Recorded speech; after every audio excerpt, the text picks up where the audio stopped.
Hello, everyone. Welcome to another Cannabis Association of New Mexico monthly meeting. I'm Matt Kennicott. I'm the executive director and co-founder. Real quick, I want to shout out some board members that we have present tonight. We've got Tony Martinez, our chairman in the back from Lava Leaf Organics. We've got Mano Otero from Cowboy RX. Don Romero from Farmers and Black Market. Thanks for hosting us every first Wednesday of the month.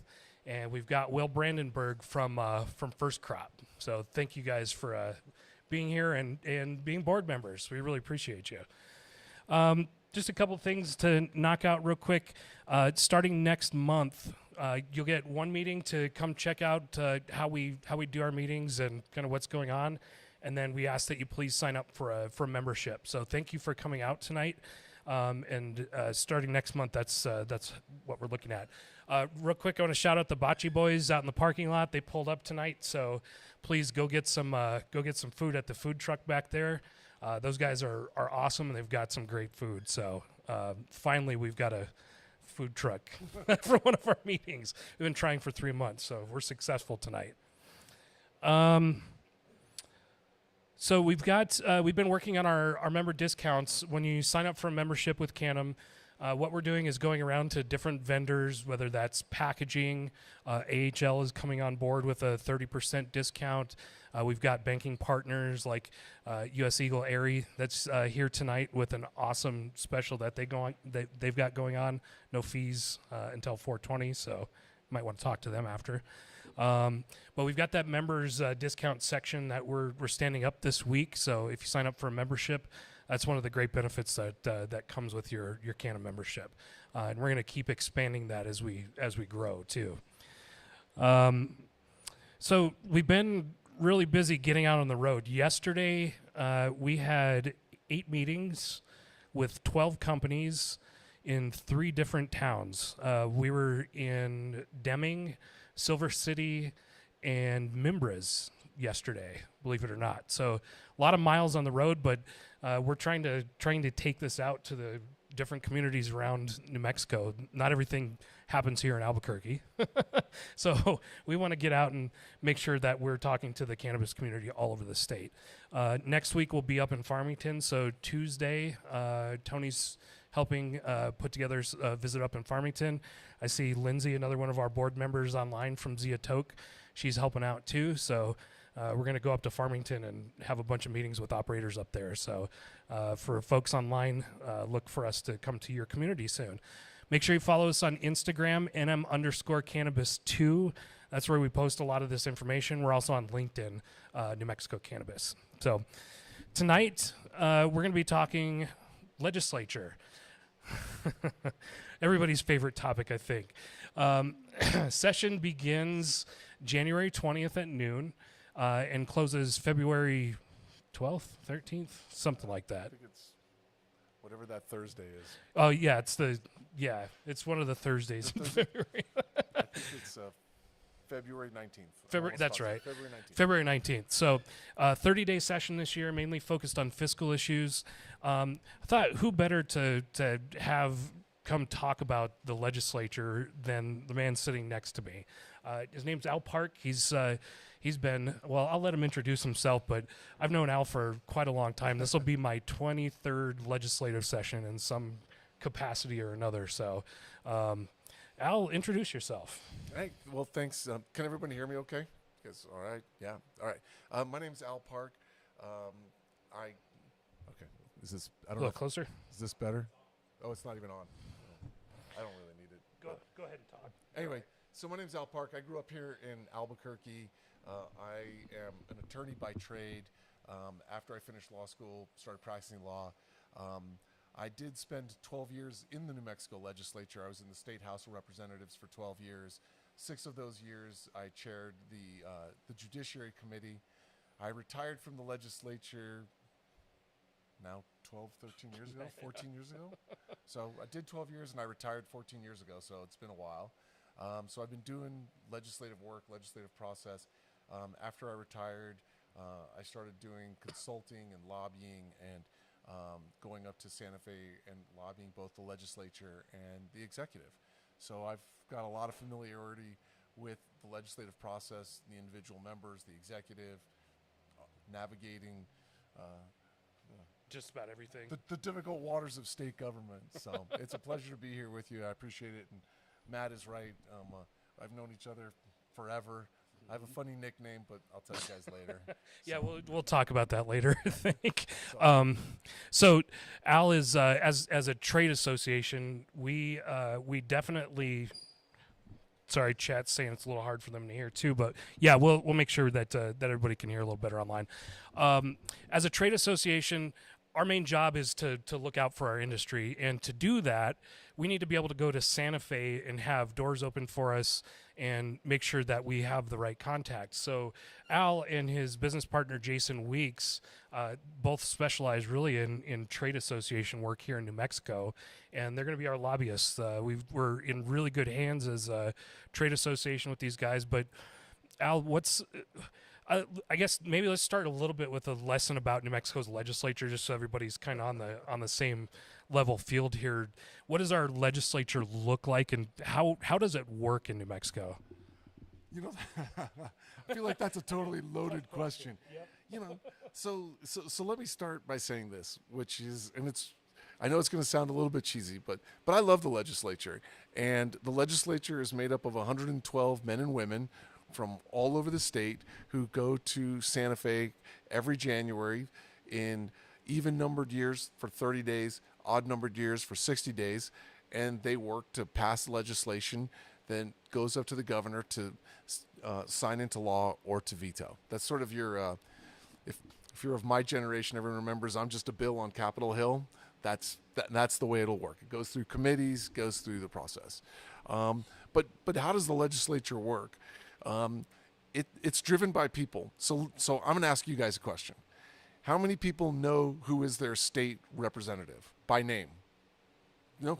So I have 2 hands, maybe 3 hands. 3? Erica, you do know, right? All right, so I got 4 hands, and we got 20 people. How many people know who their state senator is? All righty. Senator? All righty. How many people have the cell phone for their state representative or state senator? This guy. So you should all have those numbers, because New Mexico, one of the really coolest things about New Mexico is our legislators are amongst the most accessible legislators in the entire country. If you go on to the legislative website and you click on their name, first of all, there's a tool that will help you find your legislator, which you should do.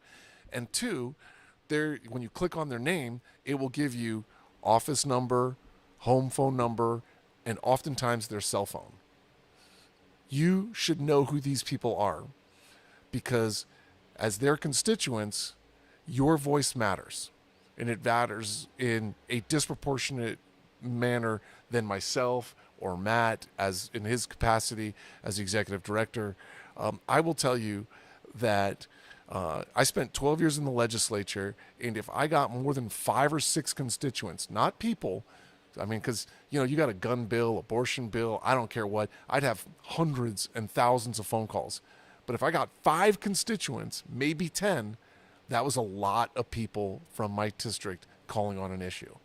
So think about it. So if you call, you're already 10 to 20% of the people who are going to call on an issue to that legislator. In addition, as subject matter experts in your field, the legislature is made up of a group of men and women who are, quite frankly, extremely well-intentioned. Regardless of political affiliation, regardless of political party, they're well-intentioned. They try to do really what they think is the best thing for New Mexico. But they are not subject matter experts on all things, and they need people to help them understand the complexities of issues. And I'm not telling you anything you guys don't already know. You live in an extremely complex world that is largely unknown by the folks in Santa Fe, with the exception of a few, and they need your help. I think Will and I were talking earlier about when the recreational cannabis legislation was initially passed. It was well understood that law was going to have to be revised, because there was going to be things that were unintended. Yep. And not through malice, not through anything nefarious. They just weren't sure where were going to be the pressure points. And so we're now at this point, years into it, where they need to come back and do minor modifications. It's not a whole scale rewrite. It's not a whole throw the baby out with the bathwater situation. But they're going to need you guys to be engaged so that they can understand it. Because if they're making policy without your engagement, they are making policy in a vacuum. So I got a little off topic on how the legislature is and what it No, works. that's good. I think it's important to understand that. I've worked all over the country with different legislatures and just in different capacities, and I think New Mexico has the most accessible elected officials out of any state, Yeah. just hands down. We're moving a little bit in a different direction now, but still that tradition is there. So, kind of on some of the basics, what's the makeup of the legislature look like? How many members are in the House? How many in the Senate? What's the partisan breakdown there? So, the House of Representatives have 70 members, 42 members in the Senate. Democrats control both chambers. Interesting, in the House of Representatives is the first woman majority legislative chamber in the history of the Republic. Shout out to New Mexico. Good job. I mean, that's impressive. I mean, and, these female legislators, all the legislators, they're incredible. I will tell you, just sort of to call some of them out, Representative Rena Sapansky is the House Majority Leader. Amazing. I don't want to brag too much. I mean, she's a brilliant leader, thoughtful, really, really interested in crafting good policy. In the House of Representatives, the next leadership position is Day Hockman Vigil from here in Albuquerque. She's the whip. So of the three leadership positions, two-thirds are run by women. The Republican leader is Gail Armstrong from Socorro, your neck of the woods. Yep. Also an incredible leader. Strong, smart. I mean, Gail's great, and she knows what she's talking about, and she works to bring people together. And I think, can I just digress and I'll say, it's one of those things. I think it's really a misnomer, right? Because like you see politics and you see TV and you think Washington D.C. and all of that stuff. The absolute unvarnished truth is that the legislators in New Mexico tend to work together. They tend to get along. They're collegial. They're friends. They eat together. They have dinner together. Their families know one another. You don't really have this rift like you see in Washington, D.C., where they just hate each other. They actually work together. I mean, one of the popular campaign ads from, years and years ago when we started was the whole, thanks. One of the popular things about was this person voted 95 or 90% with Raymond Sanchez. Guess what? They all voted 90% with Raymond Sanchez. I don't care if you're the most hardcore right-wing Republican. You voted 90% with Raymond. Exactly. I mean, come on, it's fine. So, because the truth of the matter is they actually work really hard to be collaborative, to create legislation that is positive and moves New Mexico forward. And it really is a credit to them. I mean, and you'll see that they'll work with the governor. Don't get me wrong. They got their fights. I mean, that's the way it is. They're kind of like family. Everyone's got their fights in their family. It's not a big deal. They're just doing their best. But they're an impressive group of folks. So 70, 42, Democrats control all of it. But they work together. And I give them, and I applaud them for that. That's a lot of credit. It's a lot. It really is a lot. So we've got a committee process that all of the bills have to go through. So each time a bill is introduced, it's assigned by either the Speaker of the House or I would say the Senate Majority Leader, but that's really how it is. And it makes its way through the committee process. That's where your action is really important. Outside of actually individually meeting with your legislators, the committees are where the real rubber meets the road. Al, I'm really interested. I've never asked you this before. I'm interested in your perspective as a former legislator, kind of how committees ran as a legislator, and then taking a step back now as a lobbyist, more watching the process. How does it really work, and what are some of your, suggestions for folks going to Santa Fe? Yeah, it's a great question. So, and you're exactly right. Look, all the hard work is done in the committees. And these are, and you can see that through the trajectory of a legislative session, right? At the beginning of the legislative session, they're on the floor of of each chamber, the House or the Senate, for really brief periods of time. They're doing housekeeping, they're moving bills from committee to other committees, they're doing some announcements. But the lion's share of the work is being done in the committees. And this is where all of the members, including staff, committee staff, majority staff, minority staff, they're all working, making amendments, drafting. I mean, it is not unheard of to have bills revised, edited, amended multiple times. The bills will be substituted if they make enough amendments. And those typically happen in a very bipartisan fashion. So the committee work, but how does that impact you? And this is what I want to talk about, is that during the committee process, everyone in the public is allowed to make a comment. The comment period is fine. It really is. I mean, you can go, some committees limit to your comments to 1 minute or 2 minutes because there's a ton of people and they have a lot of work to do. The real work happens for us from an association outside of the committee process. Our work happens like in between legislative sessions. Our work happens by establishing relationships with legislators so that they are educated before they get to the session, before they get to committee, before the bill is introduced, into what are our issues and how we navigate those issues. So one of the things I always encourage all of the association members that I work with is, obviously, I know you're all going to go check the website and find out who your state senator and state representatives are, but then I want you to call them. And let me tell you, this is not like, this isn't like a blind date. They're expecting you to call. You call up and you go, Representative Hockman Vigil, this is Al Park. I live in your district. You leave her that voicemail, you will get a call back in 24 to 48 hours. Now, might be 72 if you call at 6 p.m. on a Friday, but you'll get a phone call back because they're waiting for you to call them. They want your input. And the thing is that the arc of the legislative process is very long. And for us and for our industry and our goals is that we need to establish serious long-term relationships. They may not always agree with us, but we want to be recognized as a resource for those legislators.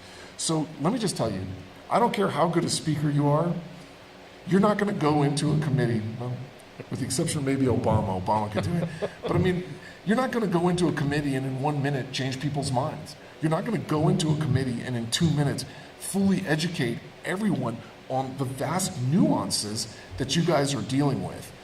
You guys got to call them.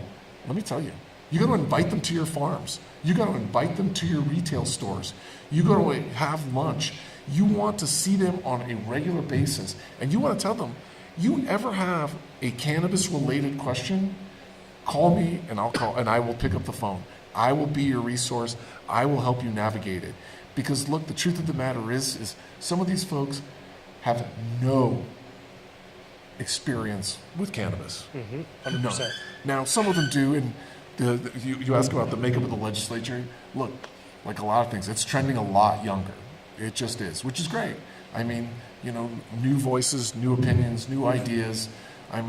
Not any one person has a corner on the marketplace for great ideas, right? Yeah. So that's wonderful.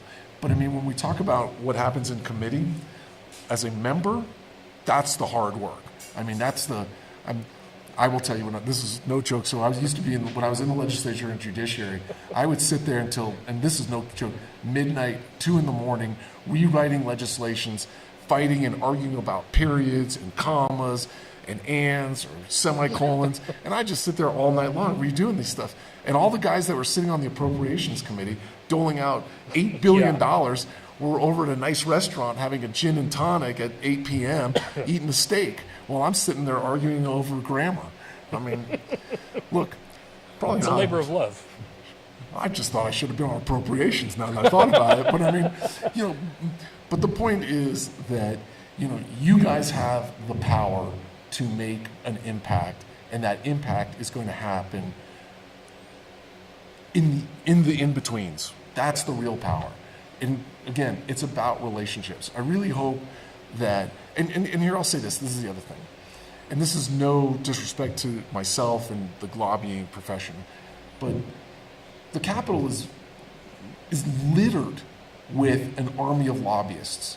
I will be there at, not 12 noon, I'll be there at 9 a.m. on January 20th, and I will be there all day, and I will be there every day that they are in session for the next 30 days. Every day, I will be there. I either stay up there, I drive up there, I'm there every day. If they're working, I'm working.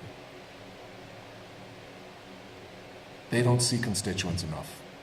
If you go up, and I will tell you, you asked about this, when I was in the legislature and I would be having, when I say an off day, I wasn't having a committee hearing in the morning or the afternoon, I would have office hours. And I would be in my office and there would be literally a line of lobbyists or state agencies, executive staff who wanted to come meet with me. And it was sort of like your teacher's office hours, right? It was just, I would sit there for 5 hours, 4 hours, and it was just, you just came in line, with the one exception. If you walked into my office and you told my secretary that you lived in House District 26, you went to the front of the line. Do not pass go, whatever, do not go to jail, do not cat $200, you go straight to the front of the line. I finished that meeting, the secretary would say, Mr. Kennicott, who lives at 123 Hendola, is here. I mean, red carpet, Cokes, waters, Twizzlers, I don't care. Whatever you want, you come in, you're going to get the red carpet treatment because you're a constituent. That is the power that you have. I mean, what Jason and I, and you'll get to meet him soon, we can help you navigate it. We can help you introduce yourselves to it. But ultimately, there is no voice more powerful than yours. I think that's spot on, and it's definitely why we're here tonight.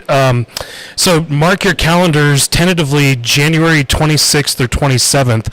We're actually going to have a lobby day in Santa Fe. So part of what tonight is we want to talk to you about all of this because we're going to go up and have that lobby day and talk to our senators and representatives about the issues that we face as an industry. So put that on your calendars, January 26th or 27th. Keep an eye on your emails as soon as we have a location locked down for our evening activities. I'll send out the announcement. But I bring that up because a lot of folks ask, well, how do you talk to these people when you see them? I always say they're just people, but what are some of your tips and tricks, Al? Matt, look, they're just people. I mean,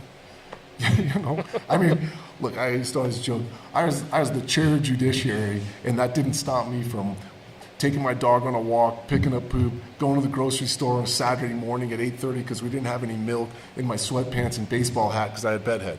I mean, right? I mean, they're just people. Look, it's the beauty of New Mexico. It is an unpaid citizen legislature. And now I think they should probably get paid, but I like the concept of the accessibility, that they live and work in our neighborhoods and our communities. I mean, and I'll tell you, ultimately, as you get into this process, and I'm not being facetious, sometimes I meet with people and they think I'm crazy. I'm all like, you should run for the legislature. I mean, I'm not joking. You should run for the legislature. It's important that we have a broad spectrum of diverse backgrounds and opinions. You should run for it. It's a privilege. It's an honor. I don't think we should have people serve in the legislature for 80 years, which we don't. But you should do it. But they're really good. And so when you ask how you approach them, if we come up during the lobby day, myself and Jason, Matt will be around, Amanda will be around, we can help introduce you to them. And my goal would be just to meet them, because they're going to be super busy at that time. Meet them, business card, invite them to your establishment, your farm, whatever it is. Invite them to have coffee, take them to lunch, whatever it is. Just, meet them at a local coffee shop, buy them the $3 lunch, or coffee, pardon me. Just make yourself available. You'll see, they're just like you. They're all really accessible. And that's part of their job. Part of their job is to be responsive to constituents. 100%. The best ones always are, too. Right. Chat, get your questions ready. We're going to be going to questions here in just a few minutes. But so we make our way through the legislative process. We get bills up to the governor's desk. Hopefully she signs them. One thing you mentioned is we do a lot of this work in the longer periods of the year. So what should everybody expect? I guess what we call it is the interim period. What should we expect in the interim period, and how can we as a cannabis community make a difference there? So, so even though I keep saying it's a citizen legislature, they do kind of work year round in the sense that the legislative sessions are limited to the 30 and 60 days. And in a 30-day session, it's, Matt will laugh at me, it's ostensibly just a budget and tax session. Yeah, right. It's not. The governor has the ability to, we use the phrase to put on the call. There is no call. But we call it. I use the same language. Called a call, yeah. We use the call, but the governor has the authority to issue executive messages to consider non-budgetary, non-tax related legislation. So, also the individual legislative committees have the authority themselves to unilaterally determine whether something or not is budgetary or not. I don't know. I think the legislature is the greatest example of social Darwinism in the world. I mean, you can have a bill and have no fiscal impact, but if the committee says it's got a fiscal impact, It's going to have a fiscal it's got impact. a fiscal impact. Yeah. I mean, it doesn't make any difference. So, when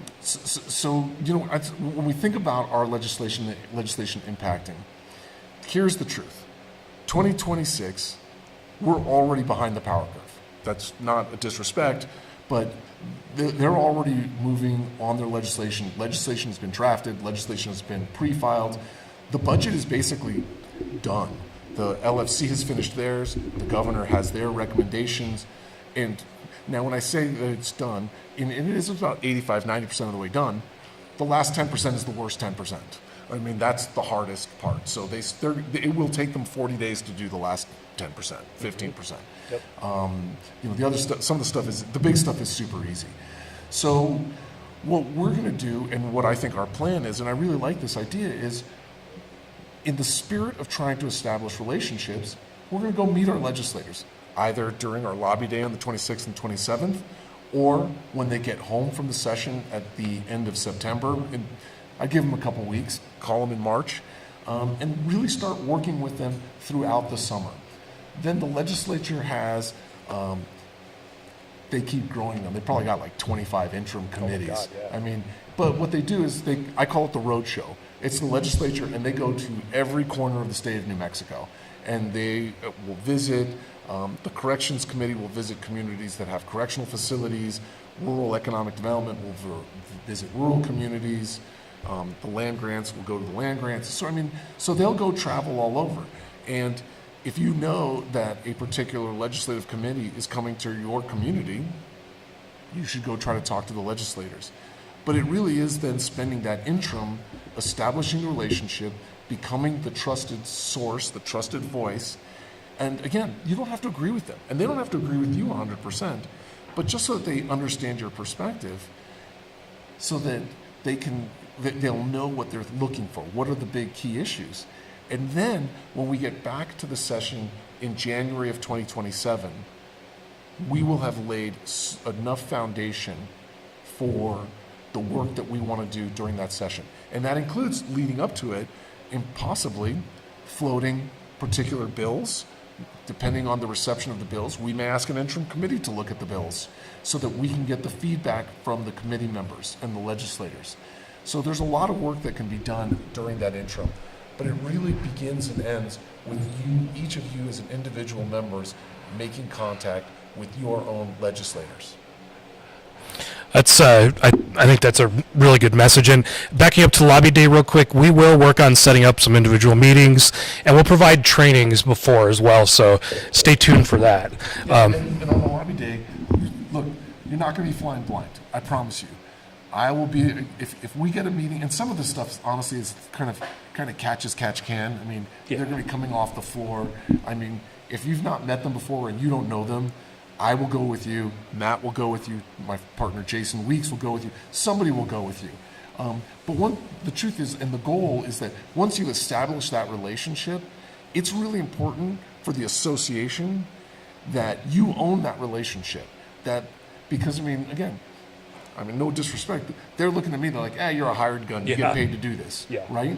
Yep. But this is your passion. This is my job, this is your passion. This is how you dedicate your life. You guys, you know, and I've always said this, I tell this to my kids all the time, I said, you know, because they'll want to, can I say this? So they'll want to go to like Starbucks or something. I'm like, don't go to Starbucks. Go to the cafe down the street. Yeah. And they're like, oh, Starbucks, this. I'm like, yeah, Starbucks is a national chain. That cafe down the street, that's someone's dream. Support a local person's dream. These are your dreams. I know what it's like to start a business. I mean, I know what it's like to be the first one there, the last one there, last one to get paid, you know, the one worrying about banks and mortgages and all that stuff. You guys are the human face to this industry. I mean, and as a result, there's no better ambassador than you. I think that's very well put. Question from chat: are cannabis issues heard in one specific interim committee? That's a good question. I'm not exactly sure. So I think it can be heard in several different committees, and so I'll give you just my off the top of the head. So first, certainly in rural economic development, because I mean, if you're in rural New Mexico, one of the key challenges is trying to create the diversity of jobs outside of sort of what we call the Rio Grande corridor. Two, tax and rev. They call it the Interim Tax Revenue Stabilization Committee. Yep. So there are clearly, you know, tax issues. The public health committees will be of interest. So it can be heard in many different many different committees. And so because of the broad-reaching impact of the industry, that's why it's really important that you get to know all of your legislators, because the odds are that they're going to serve on one of these important committees. Absolutely. And I would say one of our goals for this interim is to definitely get in front of some of these committees as an association and talk to them about our issues, especially some of the tax issues coming up. Rural and economic development is, like Al said, another really big one for us, especially us rural farmers, because we do face some different challenges than in the city. So, chat, bring your questions in. We're actually gonna go to a little bit of Q&A now. Show of hands, who has questions and wants them answered. Veronica's going to walk around with the iPad here. She's got a microphone so everybody can hear online, and we'll go from there. Nope, just that one. You're all right. I think she's got.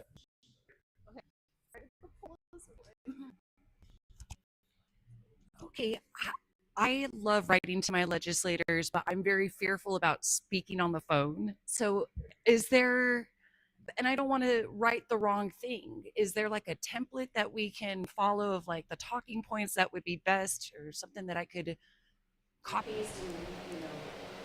So, first of all, I think that's great that you write them letters, and if you write them emails.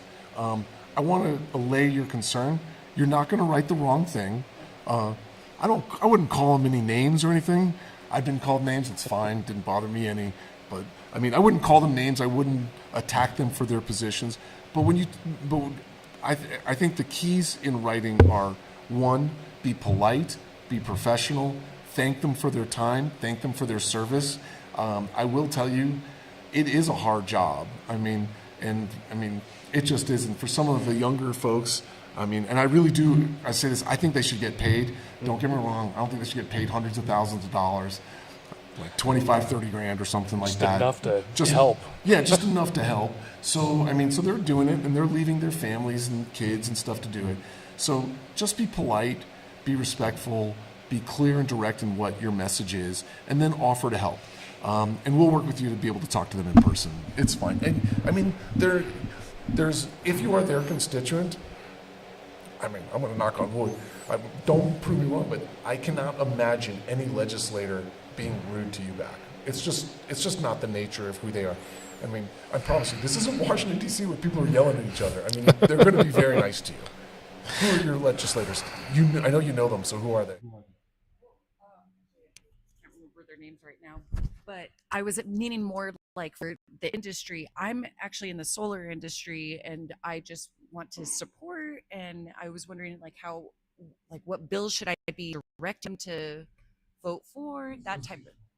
Oh, okay. One of the things, and that's why the organized things like the lobby day on the 26th and 27th are really important, because we can come. The other thing I'll say is this: is, you know, like, they're only going to read about one page, and so they get. It's really it's short and sweet. It's different now because it's all electronic and stuff. But like when I first got elected to the legislature in 2000, I literally got from like. I probably got up to like my chest in paperwork and letters, and you know, so I was 30 and I really wanted to do it. So I read it. I mean, it took a long damn time to read it, but I mean, I was reading them. I mean, I was just sitting there at night. You know, friends like, "What are you doing?" I'm all like, "They're like, let's go out to the bar," and I'm like, "I can't." They're like, I gotta read. I gotta read. They're like, you're no fun anymore. I'm like, sorry. You know, but I mean, yeah. So we would do that stuff. So. Just keep it, and the other thing I'll tell you, if you can just give them bullet points, like, and, you know, sort of, you know, like, bold, like, highlight, like, what your issues, you know, cannabis taxation, and then give them 3 bullet points that they can read and digest. That's the way to do it. And the association will work with you. Matt has incredible experience doing PR and marketing, so.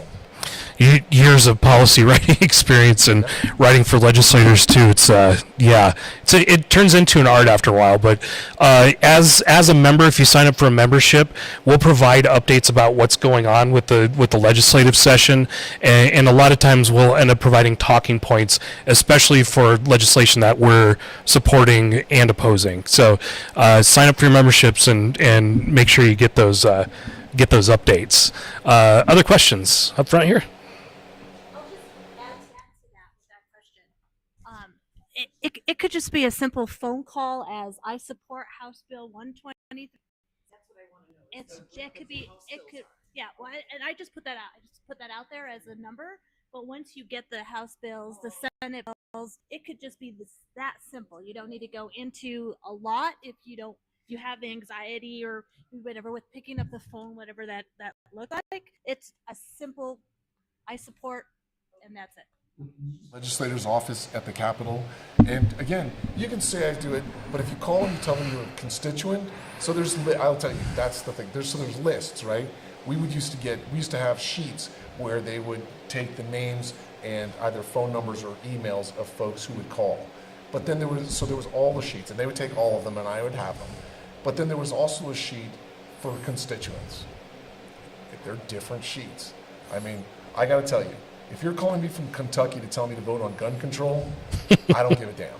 I mean, I've been to Kentucky. I don't call you. I don't know anything about Kentucky. And I would get them. I'd like this one lady. I don't even know how she got through. And I'm like, where are you calling me from, ma'am? She's like, New Jersey. And I'm all like, no. I'm not trying to be rude. I just don't have the time. I mean, I don't have time to do my own job, let alone talk to some crazy person from New Jersey who's mad about New Mexico, who's never set foot here. So, but you're exactly right. You know, engage, be active. I promise you will find that people will be responsive. And I'll say from a staff perspective, I was a legislative staffer for quite a while. God, that feels like so long ago too. Seeing constituents come in and how they interact with their members of the legislature, it's awesome. Like you really do get the red carpet treatment. So come to Santa Fe, please. Another question from chat. Just off the top of your head, what interim committee or committees do you think CCD would be called in front of for an agency update? Well, always LFC, Legislative Finance Committee. Everyone's got to go to LFC. And to a credit of how good LFC is, everybody hates going to LFC. And that's no disrespect to the LFC. So they'll definitely do LFC, and my guess is they'd go to health, the health committee, because they oversee a lot of the cannabis programs and stuff. So I would expect it to be the health committee. I think that makes sense.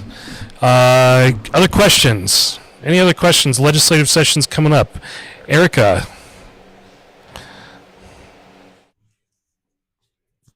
So I just did a quick search on the legislative session that's coming up for the word cannabis. Nothing going on this session. Obviously, you just said that, but that's basically if you want to follow along and just see what's going on. And obviously, these guys are just going to tell us when something's coming up, like heads up, this is coming, right? I'm curious because was it before the 24 session, the Legislative Finance Committee actually had a what's the state of the cannabis situation right now and what should we be looking at. I sat on a panel for that, which is pretty cool. And then, you know, it was kind of crickets after that as far, but I mean, that's how it goes. That's the perspective of the legislators moves towards what's going on in the state and has to pay attention to everybody. But I guess how can we start making moves so that we're coming up in 2027 again? Can I tell you, I just love that question. So, and I love, Erica, that you talked about how there's not going to be a lot of cannabis-related legislation in the 2026 session. I will tell you that there's nothing more powerful than meeting with your legislator and not wanting anything. I don't want anything. I just want to introduce myself. I want to work with you. I want to educate you. Because in the legislature, everyone's got their hands out. When you don't want anything, it's the most powerful thing in the legislature. It really is. It's just, I know it's somewhat counterintuitive, but I just want to work with you. I want to visit with you. I want to educate you. I want you to come to my dispensary, to my farm, to whatever it is, wherever you are in sort of the stream of commerce of the cannabis industry. You know, from growing to finance. Mm-hmm. Come educate them. Wanting nothing is super powerful because, again, what do we talk about? It's about the arc of a relationship. And here's the other thing, and it's really important, is you guys are an industry that is still in its infancy. I mean, it's going to grow, and, you know, it's going to grow in ways that we don't expect, that we don't anticipate. The legislature is going to have to evolve with that. So, you know, one of the things that I always hate, and I deal with this with the industries in particular, is sometimes they're like, well, I don't need to go to Santa Fe because I don't need anything. Well, you don't need anything today, but you might need something in a year or two, and then they're going to be like, well, I haven't seen you for 2 years. It's not the way it works. Mm-hmm. You want to work with these folks over the arc of their legislative careers. Because, I mean, look, you're an industry and you're here to stay. You're not going anywhere. I mean, I'm not Nostradamus. I can't figure out what's going to be coming, what's going to be happening in the future, what the federal government is going to do. Not that they know what they're going to do. But I mean, you know, it's really important that you be engaged. And so, Erica, to your point, absolutely. Go in there, do the lobby day. Even if you can't make the lobby day, I don't care. In March, work with the association, set up a visit. Have them come see everything. We're really fortunate with this industry in particular. The real architect of the legislation, well, let me ask you, who knows who's the architect of the cannabis legislation? Not you. All right, so it's a...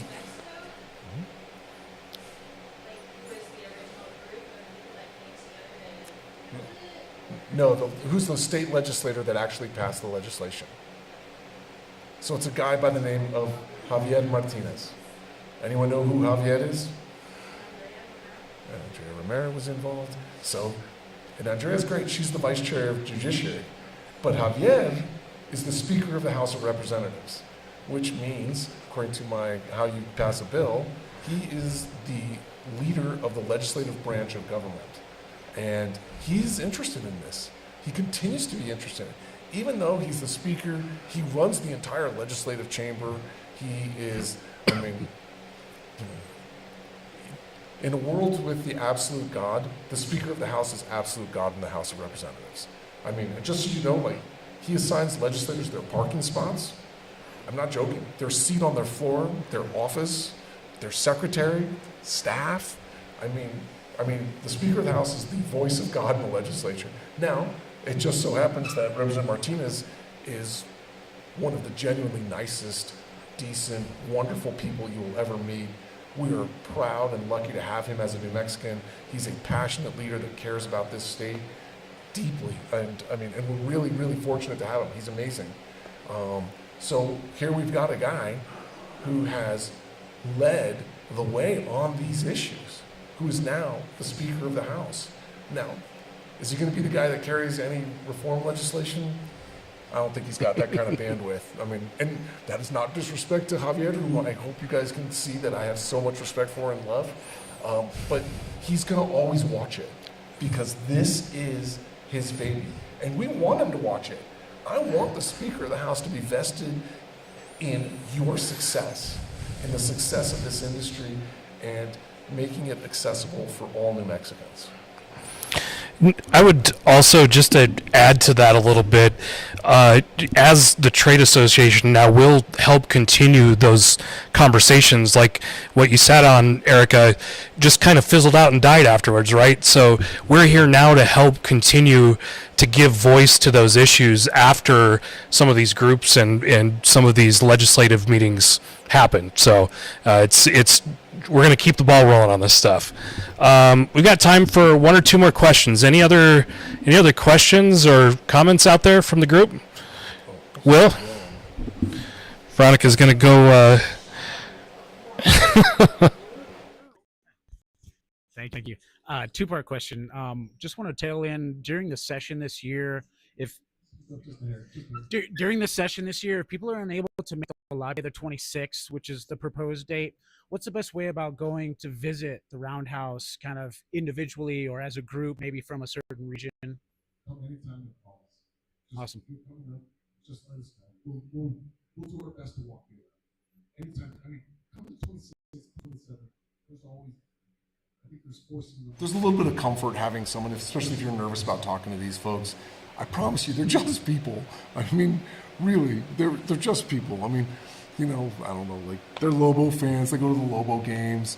You'll see them at Costco, Walmart. They're just people. But if you're nervous, come on the lobby day. If not, come up. Let Matt know. Let Amanda know. I'll come up with you. We'll get together. We'll walk around. It's no problem. Awesome. Thank you. And can you tell us a little bit more about what you call the road show? Is there any way to track who's going to be where so people in their specific regions can maybe meet up with some of the reps? Two things. First of all, one, the legislative website it's really good. I mean, I shouldn't say really good. It's pretty good. It's pretty okay. Yeah, it's pretty solid. It's pretty okay. But I mean, it definitely lets you know like where all the committees will be from the road show. So the session will end in the 19th of February. The governor has 20 days to sign or veto the bills. Put you at the beginning of March.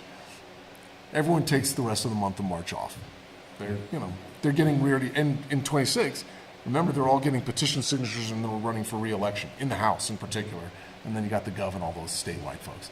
So they're going to start focusing on the elections. But they'll really start, then Legislative Council will meet in April, and they'll really start hitting the road in May, June, July, August, September. Remember the primaries in the first Tuesday in June, and then throughout the winter, and again with the election in November. But I mean, they'll be doing that work. So two ways you can do it. Monitor it on the legislative website, nmlegis.gov. Two, work with the association. Yeah, we'll definitely be monitoring all of the interim committees. It's a really important part of the process, as Al said. So we're going to be highly involved in the process. We're going to keep meeting with legislators. I've had a couple of really good meetings with legislators from different parts of the state so far. So we're laying the groundwork already, and we're going to get there. Any other questions tonight? Tony? Hey, Tony. Reminded me of things I've forgotten, and I think like Erica, you get involved and then things fizzle. But I definitely, like you, have a lot of respect for Javier Martinez. He's been involved since I remember, his earlier days, and he's given time and been respectful. And so if people at that higher level were that human, I think what you're saying is absolutely true. And we just got to go out and introduce ourselves more, because when I jog my memory of who my local reps were, I know, one of them's a teacher and is going to be running for governor. And so there's just people. And so I'm taking that hard, and I'm going to reactivate and do a job myself of reaching out. And we'll grab arms with a few of my buddies and make sure we all do the same thing. So thanks. Yeah, thank you. This is a privilege. I'm really proud to be here. I mean, and I'll tell you this, I mean, and it's really funny, is this is just my last comment, is I know that it's easy to get disillusioned. I really do. Look, I mean, I'm not stupid. Times are tough. People are struggling. People in, you know, in this country that I grew up in, that we love, they have strong passions, and so it's easy to get jaded, right? But come to the legislature, I'm telling you, that, I mean, it will reaffirm your faith in democracy. Forget Washington. All public policy in this country is being driven at the state level, at state legislatures. And in New Mexico in particular, agree with them, disagree with them, they're hardworking, decent, honorable people who care about their communities. They may have different ideas on how they're going to get there, but they care. And you can talk to them. You can walk into the building. You can see them. You can walk past them. I mean, you can make a difference. I mean, I'll tell you, I joke, you know, everyone wants to go run for Congress. You want to make a difference in your community? No disrespect, Congress is great. Thank you for serving, all that stuff. You want to make a difference? Go serve in your legislature. You want to fix healthcare? Legislature. Education? Healthcare. Public safety? Legislature. That's where the work happens. Because nobody's going to come fix it from Washington. We're going to take care of it ourselves. It's within us. It really is inspiring. I mean, don't get me wrong. I'm not just here to like blow rainbows. There are days, like everything else, I want to kill them all. And then what we do. Yeah. I mean, I want to be clear. But overall, it is really an inspiring process. And when you see, you know, the leadership on both sides that we have, they're great. It's really impressive. I mean, and I can tell you, look, I mean, everyone knows this. I'm a lifelong Democrat. I just am. I served in the legislature as a Democrat, but I have really good friends that I served with to this day that were hardcore, staunch Republicans, Roswell Republicans. They can't say Democrat, but they're great people. I mean, you know, one of my closest friends, you know, Oh, yeah. I mean, is a guy named Representative Dan Foley. We served together. Yep. Dan and I don't agree I worked on for him. anything. You worked for Dan. Dan and I don't agree on anything.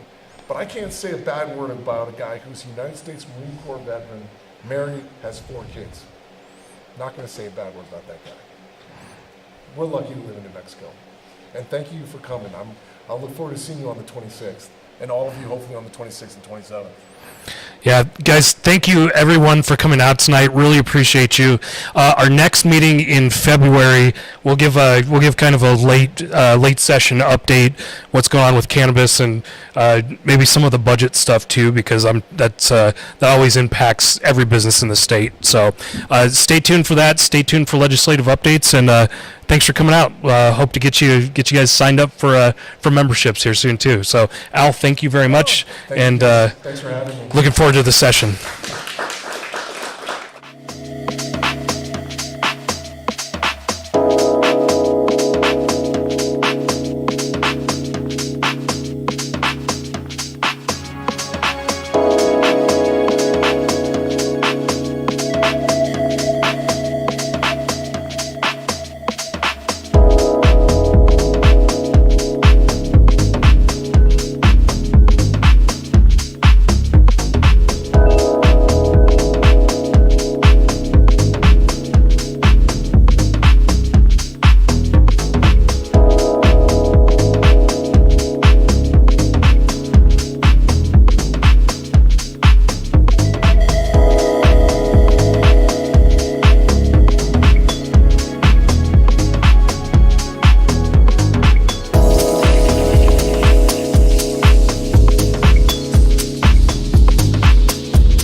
danger.